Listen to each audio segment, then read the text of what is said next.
हाँ, अभी जो है पीछे जो हम लोग पढ़े थे एग्रीकल्चर के बारे में कि एग्रीकल्चर को दो भाग में बांटा जा सकता है, एक विएबल एग्रीकल्चर और एक सस्टेनेबल एग्रीकल्चर। विएबल एग्रीकल्चर में क्या था कि हमको फायदा ज्यादा लेना था। अब ये आपका इसमें क्या करते हैं हम लोग, इन्वायरमेंट को और इकोनॉमिक को दोनों को आपस में मिला देते हैं। सोशल सामाजिक रूप पर उसका क्या प्रभाव पड़ता है अगर किसी एग्रीकल्चर में ऐसा उस पर ध्यान न दें तो हम लोग उसको कहते हैं विएबल एग्रीकल्चर।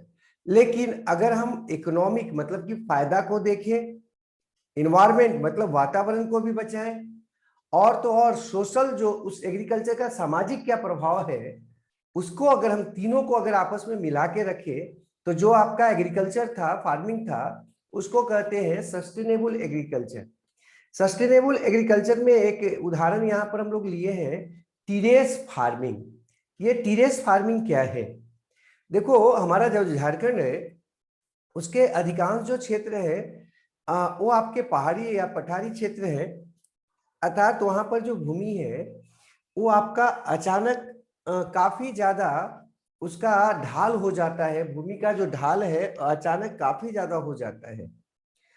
तो वो जो ढाल है वो जो ढाल है उस ढाल को मिनिमम करने के लिए क्या किया जा सकता है, मतलब वातावरण को भी पूरा बनाया बचाया जाए और वहां से कुछ फसल भी प्राप्त किया जाए, क्योंकि खेती लायक तो है नहीं।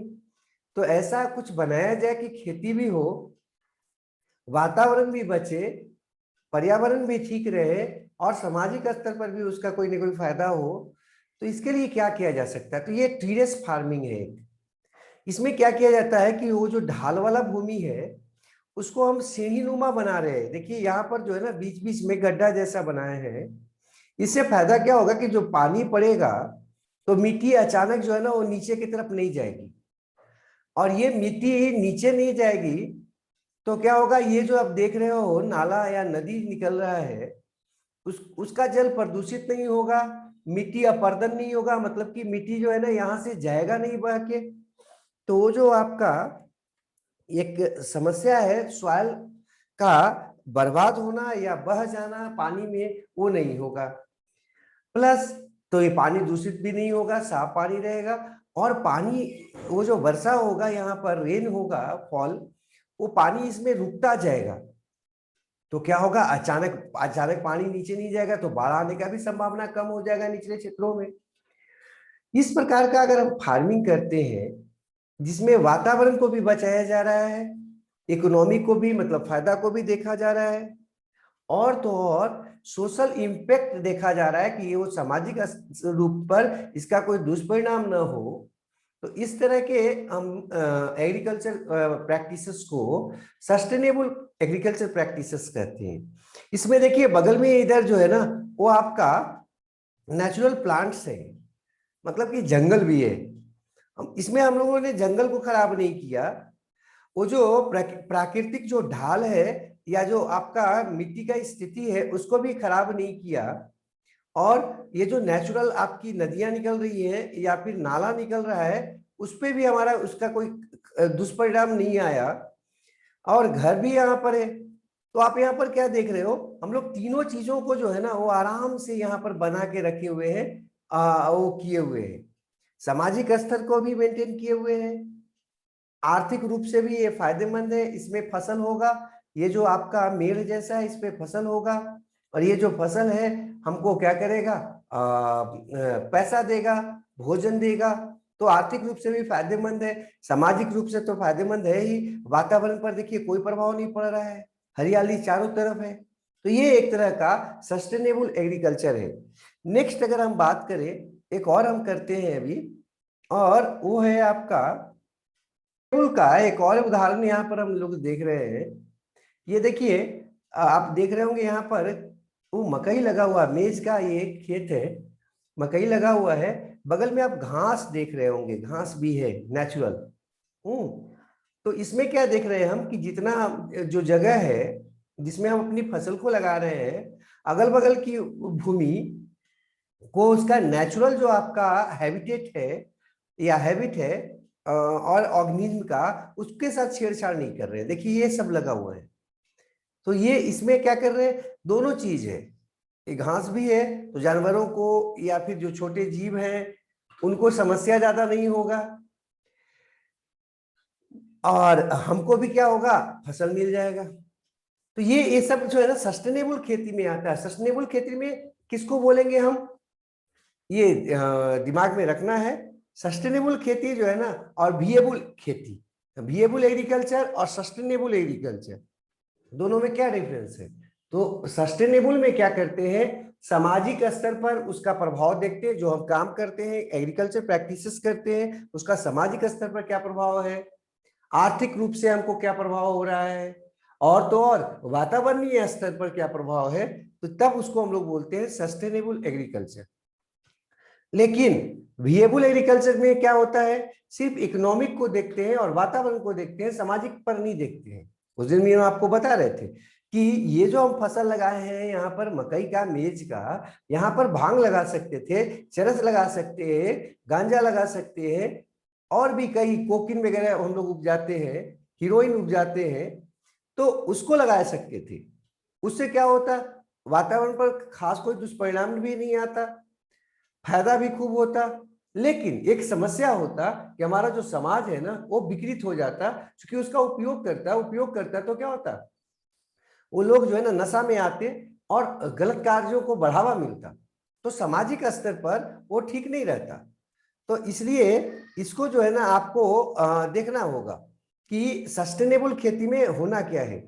सस्टेनेबल खेती में आपको जो है दो चीज पर ध्यान देना है।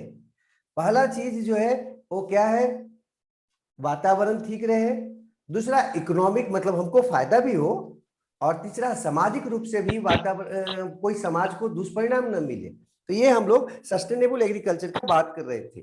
ठीक है, अब आते हैं बोर्ड पे। एग्रीकल्चर प्रैक्टिस का मतलब आपको बताए थे कि हमको कुछ लगाना है, कुछ प्रोडक्ट प्राप्त करना है।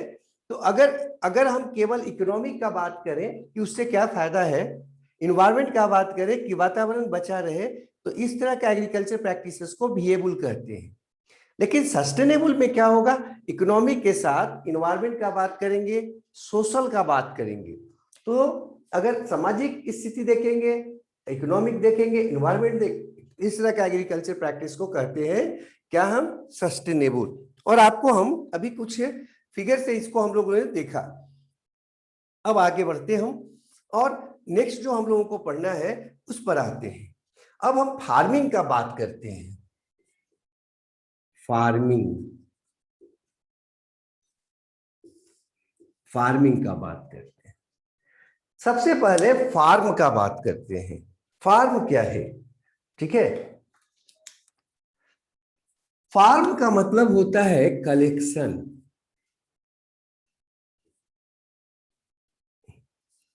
प्लेस या साइट है। तो यहां पर हमको थोड़ा सा दिक्कत होता है फार्म और फॉर्म में। एक फार्म है, एक और शब्द है फॉर्म। तो ये फॉर्म आपका यहां पर आया है एप्लीकेशन के लिए। समानतः कहीं पे अगर हम एप्लीकेशन देते हैं कोई किसी चीज के लिए तो फॉर्म का बात होता है, जॉब के लिए या कोई और चीजों के लिए तो फॉर्म का बात करते हैं। लेकिन फार्म जो होता है वो उस जगह को कहते हैं, उस प्लेस को या साइट को कहते हैं जहां पर कोई पार्टिकुलर ऑर्गेनिज्म जो है ना वो कलेक्टेड है, जमा है, तो उसको कहते हैं हम फार्म। अब ये जो फार्म होता है, इस फार्म का महत्व क्या होता है, तो यहां पर कोई पार्टिकुलर ऑर्गेनिज्म, जैसे हम लोग बोलते हैं पोल्ट्री फार्म, फॉर्म नहीं बोलेंगे। कई बार हम लोग गलत बोलते हैं, उच्चारण गलत करते हैं, दोनों शब्द में बहुत अंतर है, एक फार्म है एक फॉर्म है।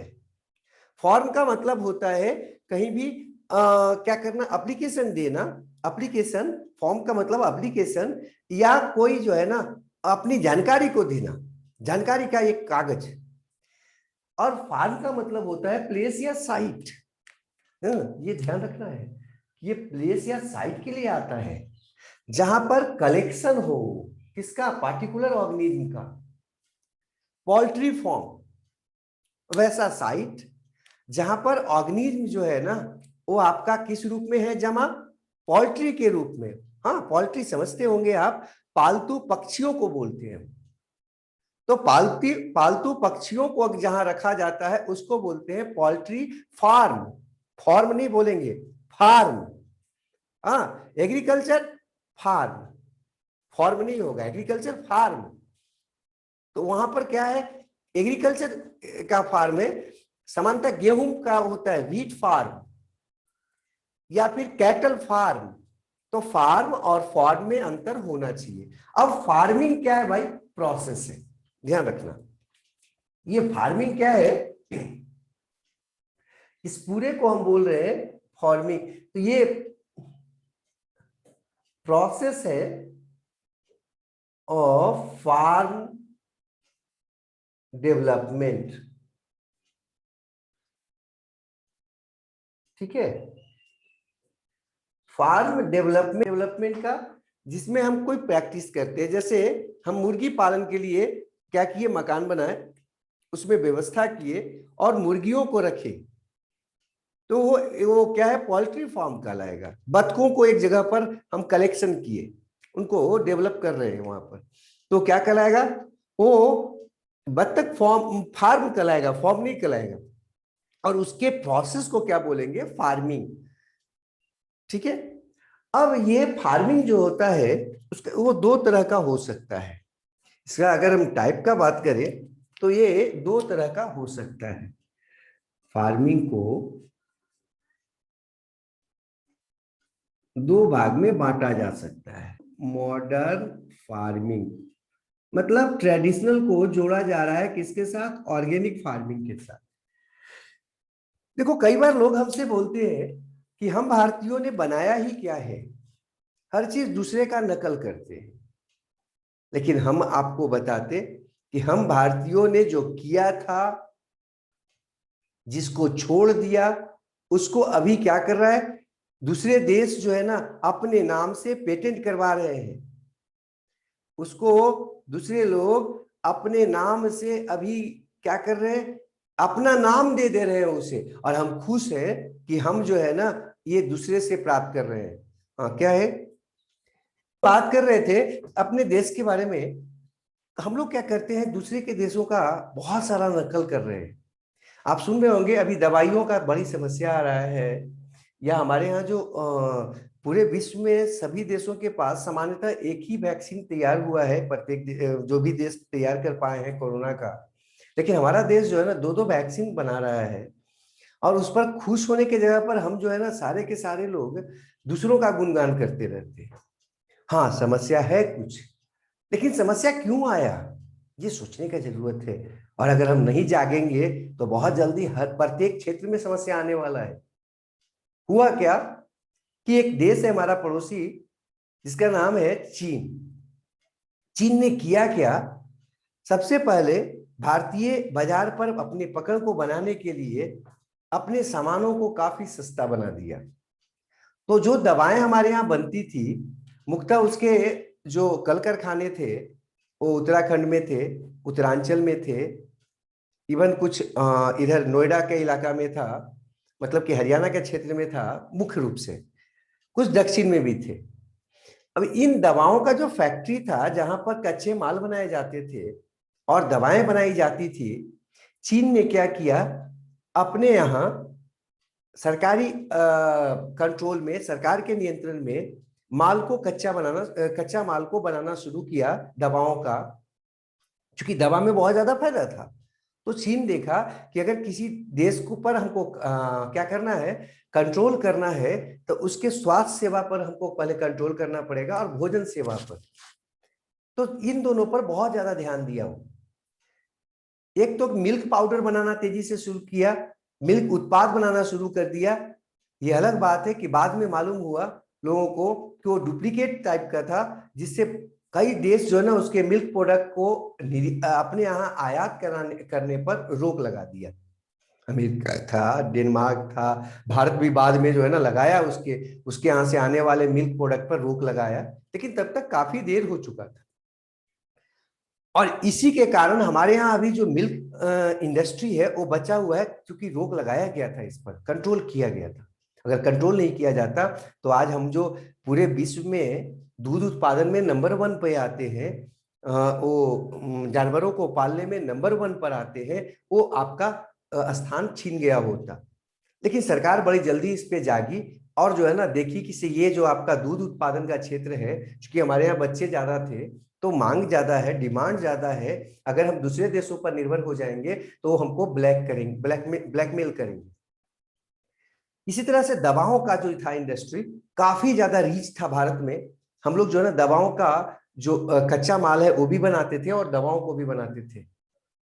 यहाँ से दवाएं बाहर जाती थी। आपका जो है हाइड्रोफोबिया जो है, मतलब जो कुत्ता उत्ता के काटने से जो होता है, रेबीज जिसको कहते हैं, उसकी बहुत बढ़िया टीका आपके यहाँ बनता है।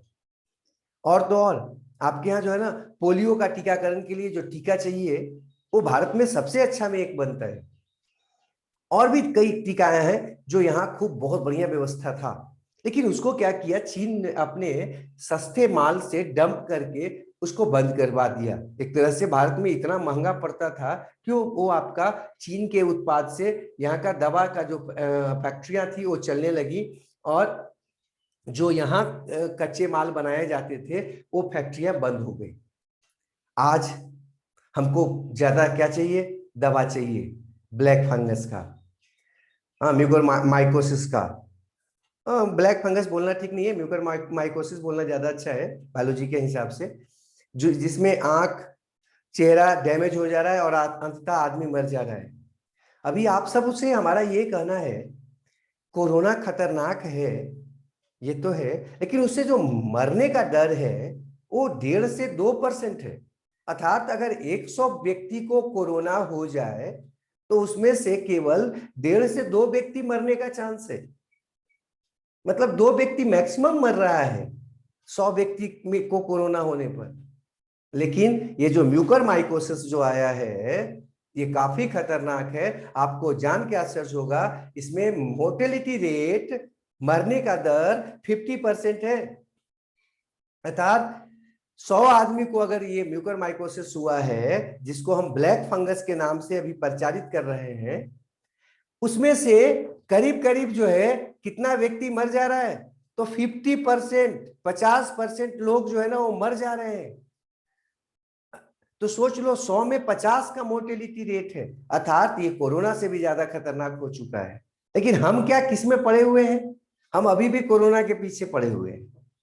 लोग बोलते हैं ना कि कोरोना आया ना तो वातावरण ये हुआ वो हुआ। हाँ, कोरोना के चलते हमारी जो स्वास्थ्य सेवाएं हैं वो प्रभावित हुई। हम बहुत ज्यादा पैनिक हो गए थे जिसके चलते ये समस्याएं आई, नहीं तो कोरोना बहुत ज्यादा घातक नहीं था। कोरोना एक सामान्य सर्दी खांसी का रूपांतरित रूप था, जिसे कुछ हद तक दूसरे देशों के द्वारा हम पर थोप दिया गया और हम खुशी खुशी उसको गेन किए। खैर, उसमें ज्यादा प्रॉब्लम नहीं था। प्रॉब्लम हमारी सोच में आने लगी कि जिसको कोरोना हो गया वो बचेगा नहीं। कुछ हद तक यही स्थिति एड्स में आया था और कैंसर में भी है। कैंसर ज्यादा खतरनाक है कोरोना से, उसकी मोर्टेलिटी रेट ज्यादा है, एड्स की मोर्टेलिटी रेट ज्यादा है। इवन गाड़ी से जो एक्सीडेंट हो रहा है उसकी मोर्टेलिटी रेट ज्यादा है। भारत में ज्यादा लोग गाड़ियों के एक्सीडेंट से मरते हैं कोरोना के तुलना में रोजाना के हिसाब से। केवल 4,000 लोग पूरे भारत में कोरोना से मर रहे हैं, तो हम अपने आप को असहाय दिखा रहे हैं, जबकि पूरे भारत में 10,000 से ऊपर रोजाना जो है ना, 10,000 से ऊपर सरकारी आंकड़ा है, रोज व्यक्ति मर रहा है एक्सीडेंट से, और उसके लिए हम कुछ नहीं सोचते। घर से जब भी निकलते हैं बिना हेलमेट का निकलते हैं। लेकिन यहां पर मास्क लगा के निकल रहे हैं, जबकि मोर्टेलिटी रेट कितना है, 2% है। 100 में 2 व्यक्ति मर रहा है। और वहां जो है ना 10% तक मोर्टेलिटी रेट हो जा रहा है एक्सीडेंट का, और उस पर ध्यान नहीं है। एड्स का मोर्टेलिटी रेट बहुत ज्यादा घातक है, जिसको हो जाए उसमें 60 से 70% आदमी समय से पहले चला जाता है। कैंसर का मोर्टेलिटी रेट काफी ज्यादा है। तो खैर, हमारा क्या कहना है कि हम जो है ना पैनिक ना बनाएं, जाने और इस इस बात को करने में आप बच्चे जो है ना एम्बेसडर हैं, ब्रांड एम्बेसडर हैं हमारे। आप अपने समाज को कर सकते हो, अगल बगल के लोगों से बात कर सकते हो, अपने गार्जियन से बात कर सकते हो और स्थिति को बदल सकते हो। आज हमें जागने की जरूरत है, न कि भागने की जरूरत है। हम जो है ना शुतुरमुर्ग जैसा कर रहे हैं, अपने सर को छिपा ले रहे हैं बालू में, अगर हम गिर जा रहे हैं तो। आज कोरोना अगर हमको घेरा है तो उससे बचने का उपाय करना है, उससे लड़ने का उपाय करना है, न कि अपने आप को छिपा, झूठ मूठ का सर को छिपा लेना है और पूरे शरीर को बाहर दिखाना है। शुतुरमुर्ग के बारे में हम आप लोगों को बताए भी होंगे पहले कि शुतुरमुर्ग एक बहुत बड़ा पक्षी है। हाँ, आप देख सकते हैं उसको जाकर। वो काफी तेज दौड़ता है, 35 से 40 45 किलोमीटर की रफ्तार से वो दौड़ सकता है। लेकिन जब उसको पकड़ना होता है, वो सामान्यतः जो है ना उन क्षेत्रों में ज्यादा रहता है जहां बालू होता है।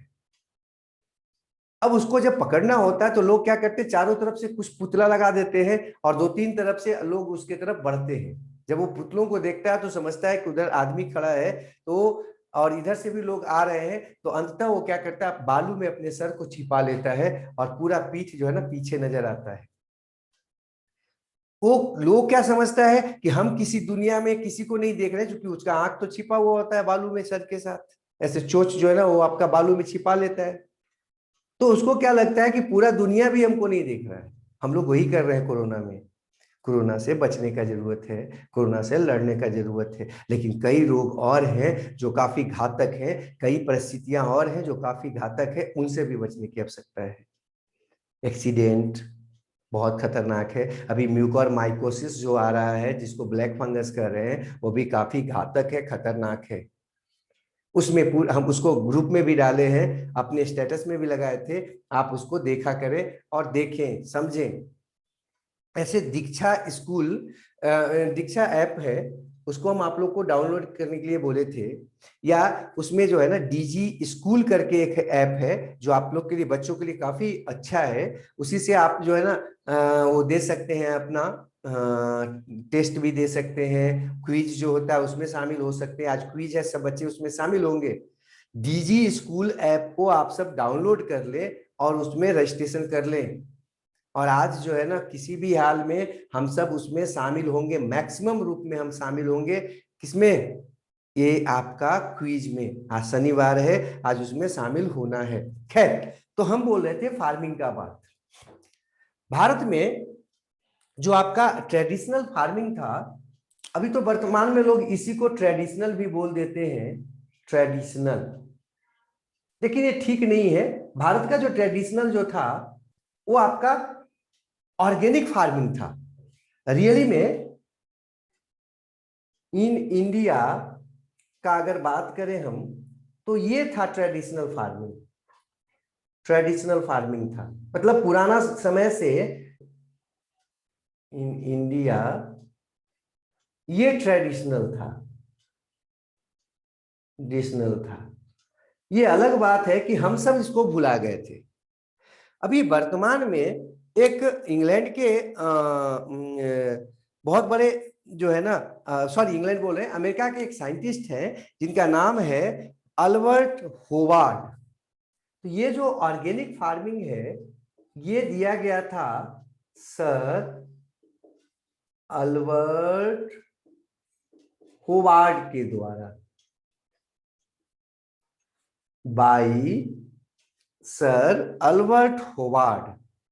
ये जो अल्बर्ट होवार्ड थे, इन्होंने क्या किया, ये जब भारत में आए, भारत में घूमे, तो हमारी जो खेती व्यवस्था थी पुरानी, उससे काफी प्रभावित हुए और उसी के आधार पर या उसी को एक नया रूप में, एक नया डिश के रूप में प्रस्तुत किया, जिसे नाम दिया ऑर्गेनिक फार्मिंग। तो ऑर्गेनिक फार्मिंग है क्या, इसको पढ़ने के पहले ऑर्गेनिक फार्मिंग आया कहां से ये जान लेना जरूरी था। तो फार्मिंग का मतलब आपको क्या बताए थे, समूह बनाना। जैसे हम खेतों में लगातार जो है ना वो गेहूं लगाते हैं, तो क्या हो जाएगा, व्हीट फार्मिंग, गेहूं लगा रहे हैं केवल और केवल। तो फार्मिंग दो तरह का हो सकता है, एक कन्वेंशनल फार्मिंग और एक ऑर्गेनिक फार्मिंग। कन्वेंशनल मतलब कि जो प्रचलित है, उसी को लोग ट्रेडिशनल भी बोल देते हैं। ऑर्गेनिक फार्मिंग जो है वो आपका क्या है, जिसमें ऑर्गेनिक कंपाउंड्स का उपयोग किया जाता है फार्मिंग में। इन दोनों को मिलाकर जो है ना वर्तमान में वो बनाया जा रहा है मॉडर्न फार्मिंग। उसमें दोनों के कुछ बातों को लिया गया है, कन्वेंशनल का भी और ऑर्गेनिक का भी। ऑर्गेनिक फार्मिंग की शुरुआत भारत में हुई थी और भारत में ही थी। भारत के लिए ये ट्रेडिशनल है। इसको देखकर अल्बर्ट होबार्ट ने एक नामकरण दे दिया, इसका नाम ऑर्गेनिक फार्मिंग। तो आपसे कोई पूछेगा तो ये मत समझ लेना कि अमेरिका से ही ऑर्गेनिक फार्मिंग आया, अमेरिका ले गया हमारे पास से। हम लोग जो है ना, हम आपको बता रहे थे बार बार कि दूसरे के चीजों को उतारने में बड़ी अच्छा महसूस करते हैं। आपके यहाँ नीम का जो बीज आता है फल की से, उसका तेल निकाला जाता है और उसका उपयोग कई जगहों पर किया जाता है, जैसे दवाओं के रूप में, या उसको अगर शरीर में लगा दिया जाए थोड़ा हल्का, तो वो जो आपका मच्छर का जो समस्या है उससे बचने के लिए गांव में किया जाता था। और तो और लोग उसका उपयोग करते थे किसके लिए, तो उसका उपयोग करते थे वो जलाकर वो कीटों को भगाने के लिए। शाम में अगर जो है ना कपूर उसको मिला के अगर डाल दिया जाए तेल में, कपूर उसके साथ, और जलाया जाए, तो क्या होता है उस रूम में मच्छर नहीं आता। तो हमारे यहाँ बहुत ज्यादा इसका उपयोग होता था, घावों में लगाने के लिए, कहीं कटने पर लगाने के लिए, मतलब वो आपका ड्रग के रूप में, दवा के रूप में उपयोग होता था उसका तेल, किसका, नीम का।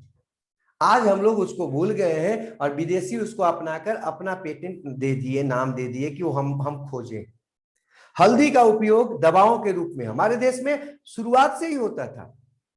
आप अपने पूर्वजों से पूछिएगा, वो अपने पूर्वजों के बारे में बताएंगे, वो अपने पूर्वजों के बारे में बताएंगे कि शादी विवाह में जो है ना वो पूरा वो लगाया जाता था, क्या, हल्दी वगैरह।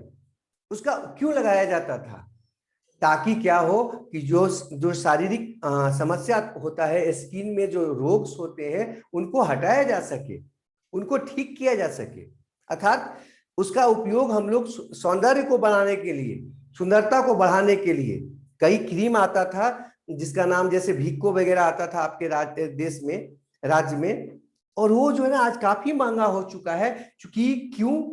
क्योंकि उसका उपयोग, हल्दी का उपयोग दवाओं के रूप में अब पेटेंट हो चुका है। विदेशी कंपनियां उसको पेटेंट करवा ली है, मतलब उसका अगर आप हल्दी का उपयोग दवा के रूप में करेंगे तो पैसा आपको उसको देना पड़ेगा, रॉयल्टी देना पड़ेगा, और इसलिए दवाएं महंगी होती जा रही। और इसके लिए जिम्मेवार कौन है, वो लोग जो अपने आप को आपके देश के कर्णधार कहते हैं, जिन्हें नेता कहते हैं हम, जिन्हें हम ऑफिसर कहते हैं, जो उच्च पदों पर बैठे हुए हैं और केवल मलाई खाते हैं। उन लोगों ने हमारे देश की संस्कृति और सभ्यता में जो प्रचलित विधियां थी उनको दूसरे देशों को अपना पेटेंट बनाने में मदद किया, और कुछ भी नहीं बोला जिस समय इसका अपोज करना था। और वो लोग 20 साल, 25 साल, 50 साल के लिए उसे अपने नाम पर पेटेंट करवा गए। हमारे देश में बासमती चावल होता है, पूरे विश्व में सबसे बढ़िया क्वालिटी का बासमती चावल हम दो देशों के पास होता है, एक बांग्लादेश जो हमारा पड़ोसी है, और एक हमारे पास, मुख्यतः बंगाल के क्षेत्रों में। और उसका पेटेंट कौन ले रहा है, विदेशी कंपनियां ले रही हैं, क्योंकि यहां पर लोग कमीशन खाने वाले लोग अधिकारी बन बैठे हैं या फिर राजनेता बन बैठे हैं। तो खैर हम यहां पर आ रहे थे ऑर्गेनिक फार्मिंग का बात, जो हमारे देश का सबसे पुराना फार्मिंग था, जिसमें हम गनौरा डालते थे खेतों में। हम क्या करते थे, एग्रीकल्चर प्रोडक्ट जो होता था, रिमेन्स होता था, उसको डालकर अपने खेती को करते थे। उसी खेती को आज नाम बदल के क्या कहा जाता है, ऑर्गेनिक फार्मिंग कहा जाता है। और पूरे विश्व में अब ये अनोखा खेती माना जा रहा है, जिसको हम लोगों ने छोड़ दिया। हम लोग आ गए हैं अब कन्वेंशनल खेती पर। कन्वेंशनल खेती में हम लोग आर्टिफिशियल फर्टिलाइजर, पेस्टिसाइड्स, हर्बिसाइड्स का उपयोग करते हैं।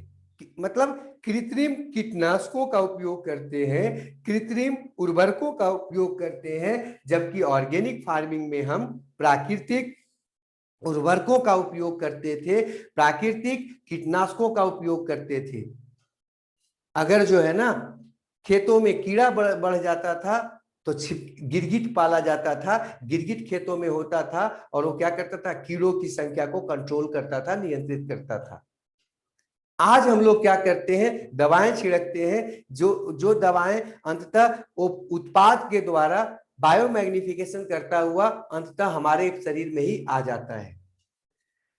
हम आप लोगों को इसलिए इतना समझाना चाह रहे हैं कि आपके दिमाग में बैठ जाए कि कन्वेंशनल फार्मिंग क्या है, ऑर्गेनिक फार्मिंग क्या है। कन्वेंशनल फार्मिंग में आर्टिफिशियल केमिकल्स का उपयोग किया जाता है फर्टिलाइजर के रूप में, जैसे यूरिया का उपयोग कर रहे हैं आप अपने गांव में, डीएपी का उपयोग करते हैं या सल्फेट का उपयोग करते हैं। तो खादों का उपयोग, जो कृत्रिम खाद होते हैं उनका अगर उपयोग किया जाए, कृत्रिम पेस्टिसाइड्स का अगर उपयोग किया जाए, तो वैसे फार्मिंग को कन्वेंशनल फार्मिंग बोलते हैं। ऑर्गेनिक फार्मिंग में क्या किया जाता है, ऑर्गेनिक प्रोडक्ट्स रिमेन्स जो होते हैं उनको डाला जाता है ताकि नेचुरल रूप से वो टूटे और इनऑर्गेनिक कंपाउंड के रूप में उसको क्या करें, हमारे खेतों में फसल को दें। तो ये हो गया ऑर्गेनिक फार्मिंग, और भारत के लिए यही ट्रेडिशनल फार्मिंग था। इन दोनों को मिलाकर कुछ कुछ बातों को लिया गया, कन्वेंशनल फार्मिंग से भी और ऑर्गेनिक फार्मिंग से भी, और अभी वर्तमान में उसको एक नया नाम दिया जा रहा है, मॉडर्न फार्मिंग। हाँ, तो अब हम आगे बढ़ते, आप इसको थोड़ा सा स्क्रीनशॉट ले लिए। उसमें केमिकल्स का यूज नहीं करते, उसमें हम इससे क्या होता है, कन्वेंशनल फार्मिंग में क्या होता है, बात कर रहे थे, बस और झुका दोगे क्या। हम यहाँ पे थे कि इसका जो न्यूट्रिशनल वैल्यू होगा, इसका जो न्यूट्रिशनल वैल्यू होगा वो कम होगा, इसका न्यूट्रिशनल वैल्यू मोर होगा। जैसे कह सकते हो यहाँ पर न तो जोड़ सकते हैं मोर न्यूट्रिशनल वैल्यू, इसमें न्यूट्रिएंट्स ज्यादा होंगे और इसीलिए इसका टेस्ट बढ़िया होता है। किसका, ऑर्गेनिक फार्मिंग का जो प्रोडक्ट्स होता है उसका टेस्ट बढ़िया होता है। साथ ही साथ पहला जो बात लिखे हैं उसको पहले करते, इसमें क्रॉप रोटेशन नहीं करते हम लोग, मोनो प्लांटेशन करते हैं। मतलब एक ही प्रकार के प्लांट्स लगातार लगा सकते हैं, लगाते हैं समान रूप में। जबकि ऑर्गेनिक फार्मिंग में हम लोग क्या करते हैं, क्रॉप रोटेशन करते हैं, समय समय पर जो है ना उसका क्रॉप को बदल देते हैं। जैसे एक ही खेत है, खेत में क्या किए, पहले चावल लगाए, फिर उसके बाद चावल को काटने के बाद हम लोग दलहन लगा देते हैं उसमें, हाँ, उसके बाद सरसों लगा देते हैं। इस प्रकार से रोटेशन करते हैं। इससे फायदा क्या होता है कि उसमें आपका न्यूट्रिएंट्स का मात्रा जो है ना सॉइल में वो बना रहता है। जैसे नाइट्रोजन कंपाउंड्स आ जाएगा लेग्यूम से, या फिर जो है ना सरसों वगैरह डालेंगे तो उसमें माइक्रो ऑर्गेनिम्स वगैरह खूब आएगा, और उसका जो है ना ऑर्गेनिक कंपाउंड्स इनऑर्गेनिक कंपाउंड्स में या मटेरियल्स में कन्वर्ट होते रहेंगे, जिससे सॉइल का प्रोडक्टिविटी जो है ना वो आपका इनहेंस होता रहेगा, बढ़ता रहेगा।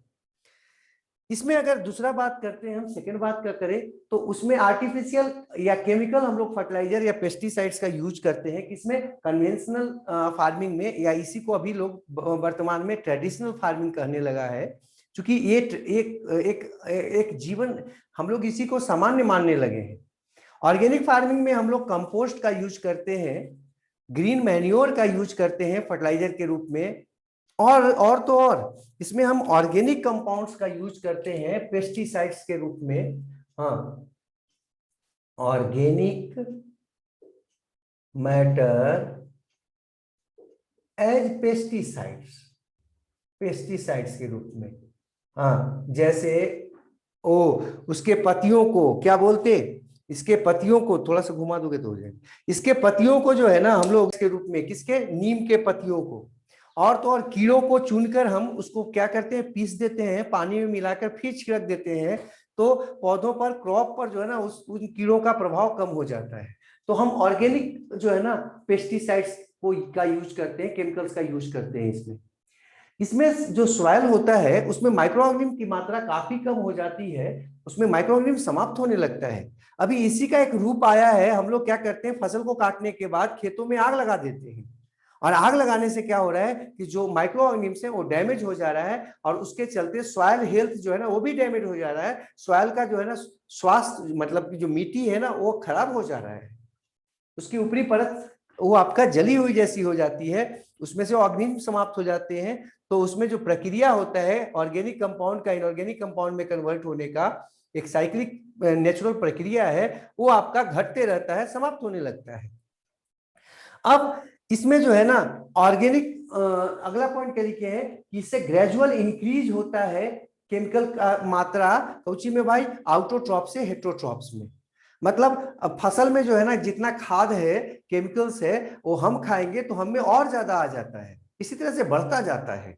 जबकि इसमें क्या होता है, बायोमैग्निफिकेशन नहीं होता है, ये लिखे नहीं इसमें हम, नो बायोमैग्निफिकेशन, ऑलमोस्ट